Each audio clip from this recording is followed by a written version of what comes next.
रामनगर नाम का एक गांव था जिसमें हेमा नाम की एक औरत रहती थी। हेमा काला जादू करके लोगों को मार दिया करती थी। जिस पर भी वो काला जादू करती थी उसकी तस्वीर बना देती थी और अपने साधना वाले घर में रख देती थी। मंत्र पढ़कर उस तस्वीर में सुइयां चुभोना शुरू कर देती थी। जिस किसी की भी तस्वीर में वो सुइयां चुभो देती थी वो आदमी दर्द की वजह से चिल्लाने लगता था और अंत में काले जादू के असर उसके ऊपर होने लगते थे। वो तड़प तड़प कर दम तोड़ देता था। इस तरह हेमा को जो भी परेशान करता बात बात पर ही काला जादू करके वो उसे मार देती। हेमा के काले जादू के असर ने बहुत से लोगों को मार दिया था। उसके बाद यह घटना चर्चा का विषय बन गई कि गांव में महामारी आ गई है। जिसको भी यह महामारी अपनी चपेट में लेती है वह इंसान तड़प तड़प कर मर जाता है। एक दिन हेमा ने गांव के मुखिया पर ही काला जादू करने की बात सोची और अपने कमरे में जाकर दरवाजे को बंद करके मुखिया की आकृति बनाने लगी। आकृति के सामने नींबू काटने लगी। नींबू काटकर आकृति को माला पहनाती है और पहली सुई आकृति के सीने में चुभाती है और सीने में सुई चुभते ही मुखिया के सीने में दर्द होने लगता है। तो लोग कहते हैं कि मुखिया भी महामारी की चपेट में आ चुका है। अब यह भी नहीं बचने वाला। मुखिया का लड़का राजेश शहर से एम्बुलेंस बुलाकर मुखिया को शहर के बड़े डॉक्टर को दिखाता है और सारी बात बताते हुए डॉक्टर से कहता है, अरे इस महामारी से हमारे गांव के बहुत सारे लोग मारे गए हैं। डॉक्टर साहब मेरे पापा को बचा लीजिए, मैं आपको मुंह मांगी रकम दूंगा। डॉक्टर इलाज करना शुरू कर देते हैं लेकिन डॉक्टर के इलाज का कोई असर नहीं होता और डॉक्टर परेशान होकर सोचता है, यार ये कौन सी बीमारी है, इतना इलाज करने के बाद भी ठीक नहीं हो पाई। बीमारी के जितने भी लक्षण थे उन लक्षणों को देखकर ही दवाइयां दी, उसके बावजूद असर नहीं हुआ। डॉक्टर परेशान होकर मुखिया को अपने सीनियर डॉक्टर के पास रेफर कर देता है। राजेश अपने पापा को लेकर सीनियर डॉक्टर के पास पहुंचता है। सीनियर डॉक्टर सारी दवाइयों को देखता है और मुखिया को चेक करता है। मुखिया के शरीर में उसे किसी भी प्रकार की बीमारी का कोई लक्षण नजर नहीं आता।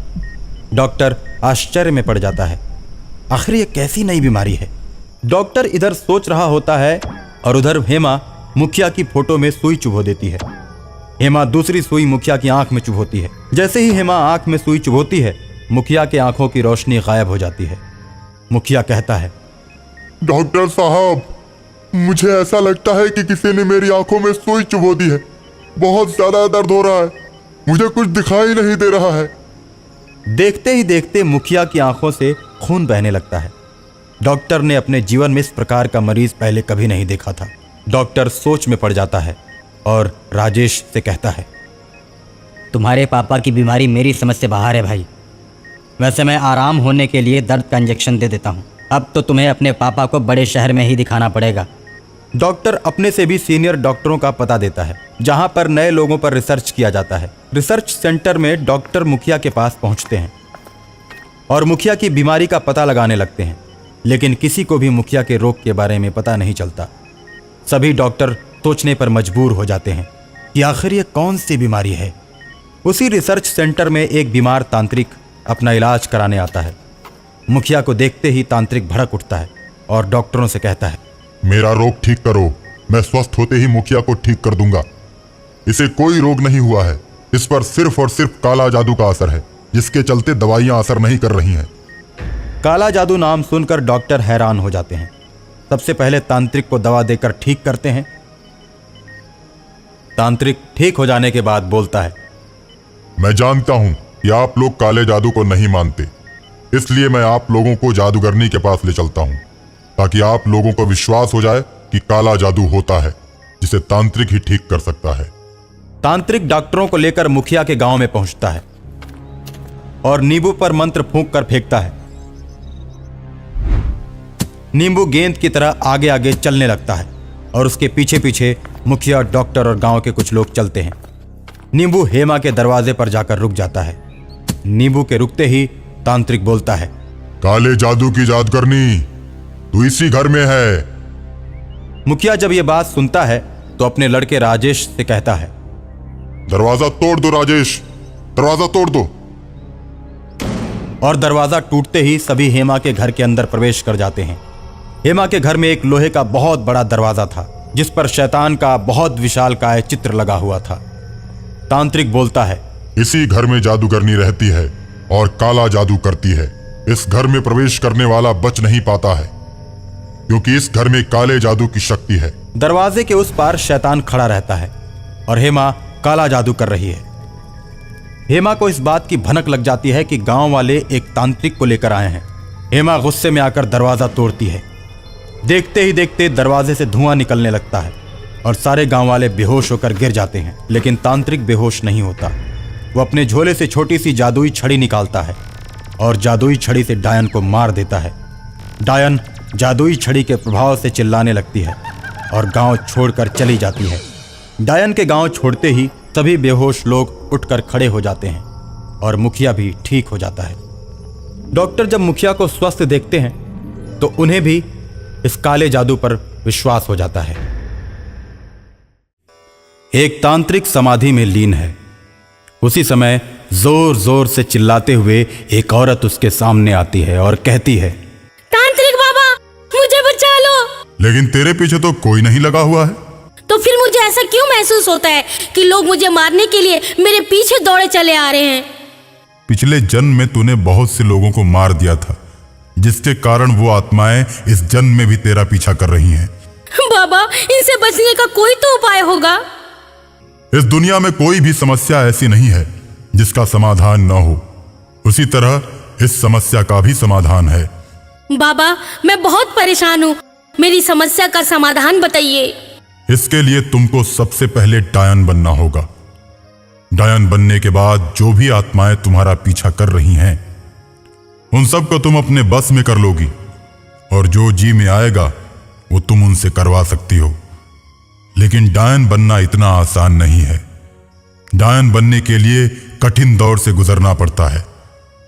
अमावस की हर काली रात को तुम्हें 2 बच्चों की बलि देनी होगी।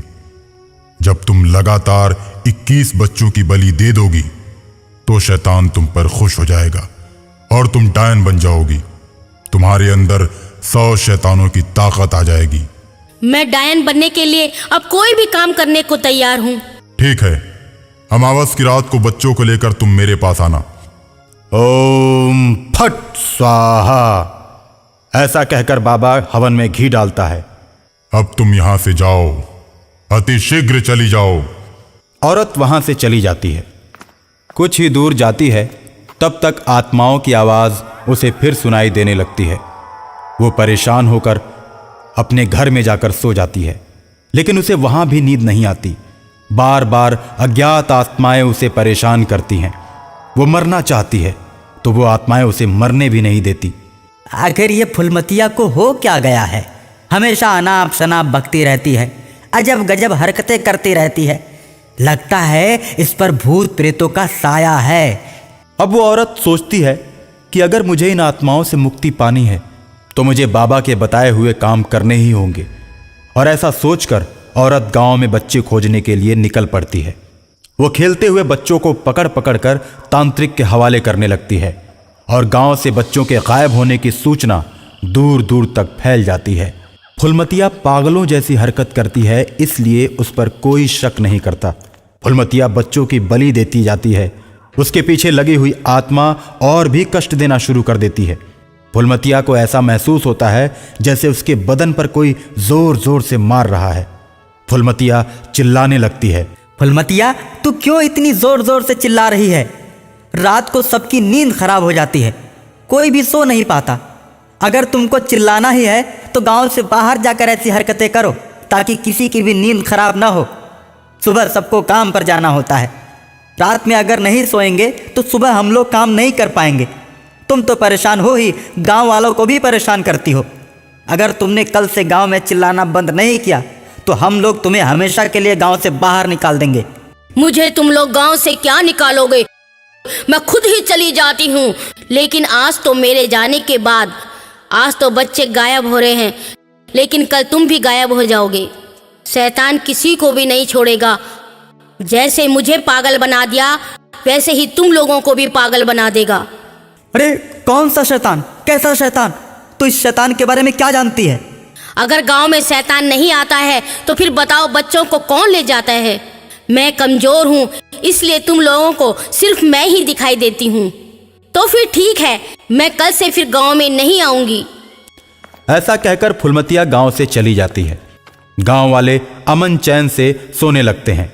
डायन की सिद्धि के लिए तांत्रिक बाबा के बताए गए पहाड़ों के बीच सुनसान जगह पर जाती है और आत्माओं का आह्वान करने लगती है।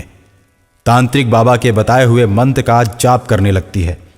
उसकी साधना रंग लाती है और धीरे धीरे एक एक करके उसके सामने शैतान प्रकट होने लगते हैं। तांत्रिक बाबा के मंत्र से वो सभी शैतानों को अपने बस में कर लेती है, क्योंकि वो अब तक 20 बच्चों की बलि चढ़ा चुकी थी। सबसे बड़े शैतान को खुश करने के लिए उसे अब 21वें बच्चे की तलाश थी। 21वें बच्चे की बलि देते ही वो सिद्ध डायन बन जाती।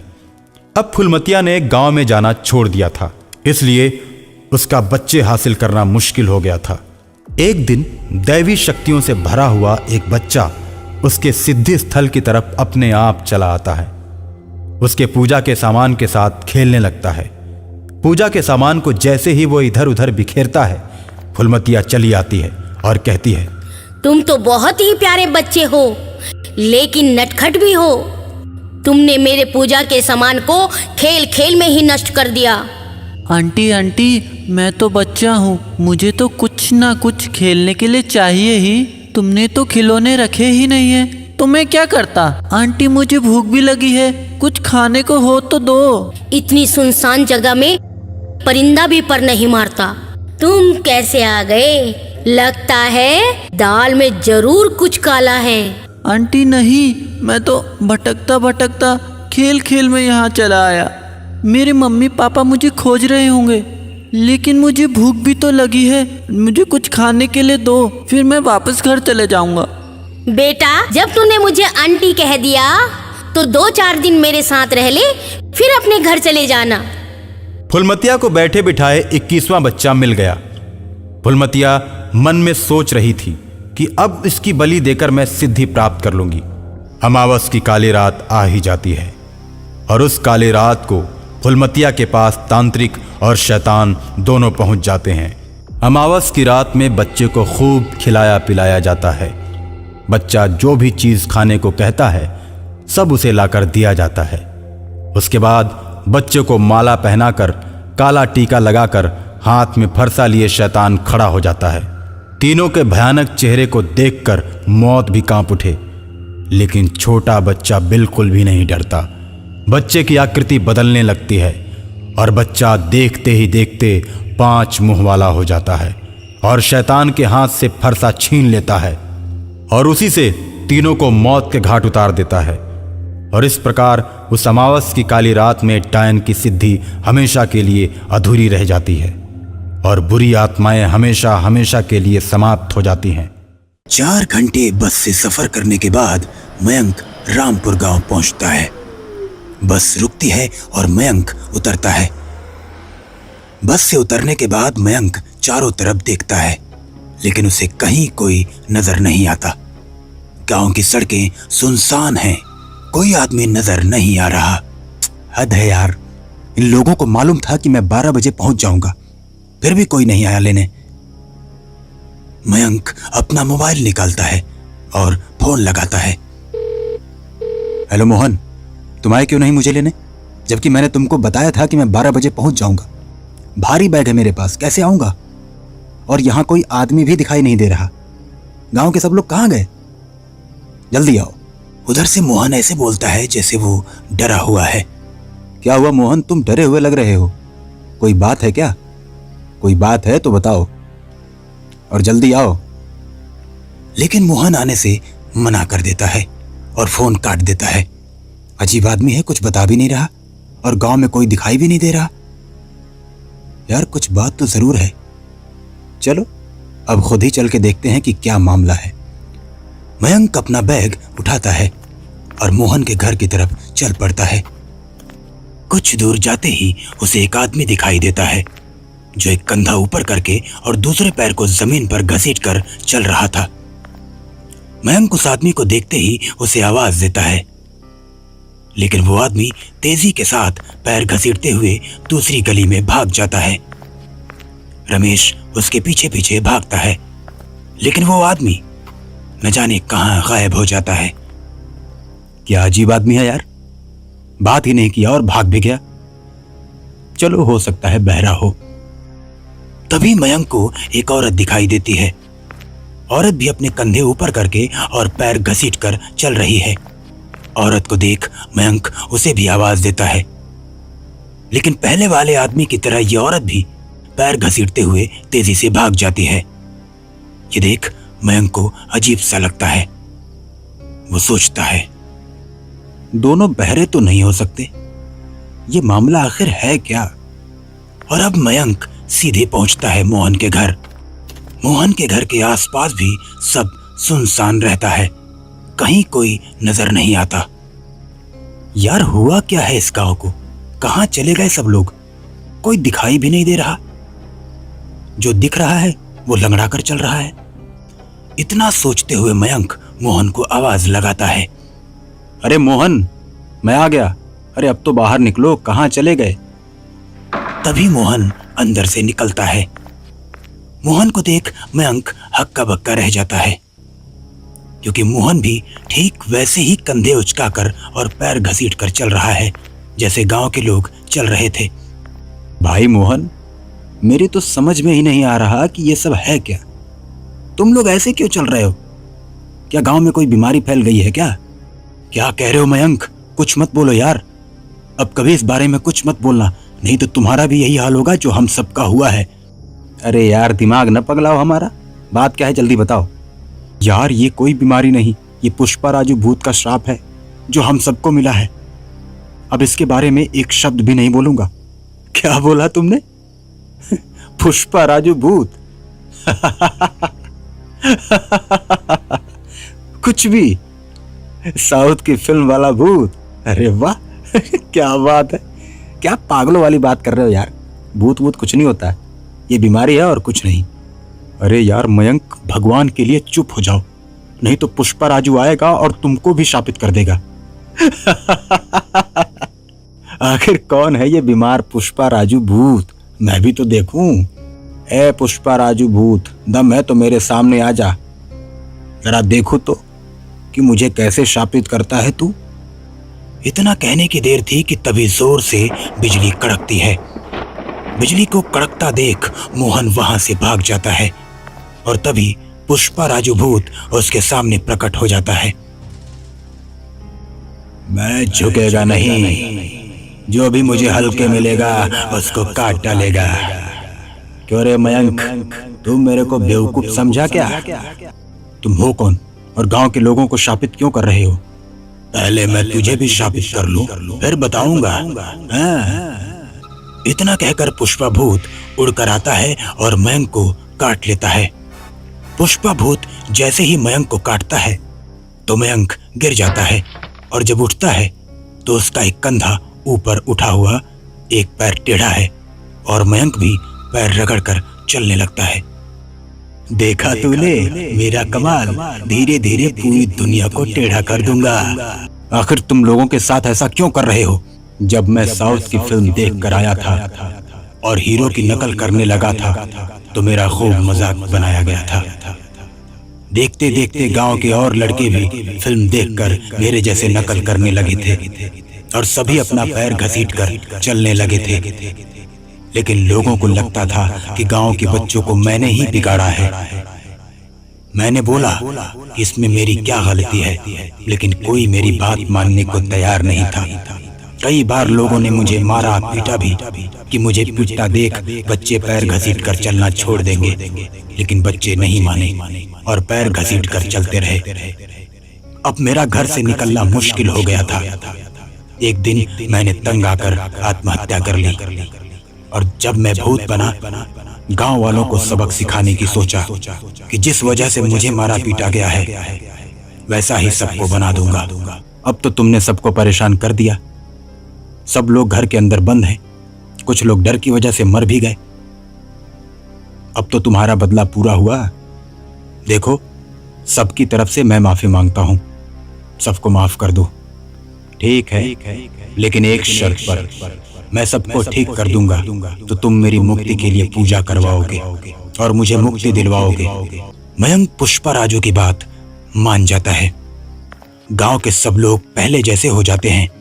तब मयंक और गांव वाले मिलकर पुष्पा राजू भूत के मुक्ति के लिए पूजा करते हैं और पुष्पा राजू भूत को मुक्ति मिल जाती है।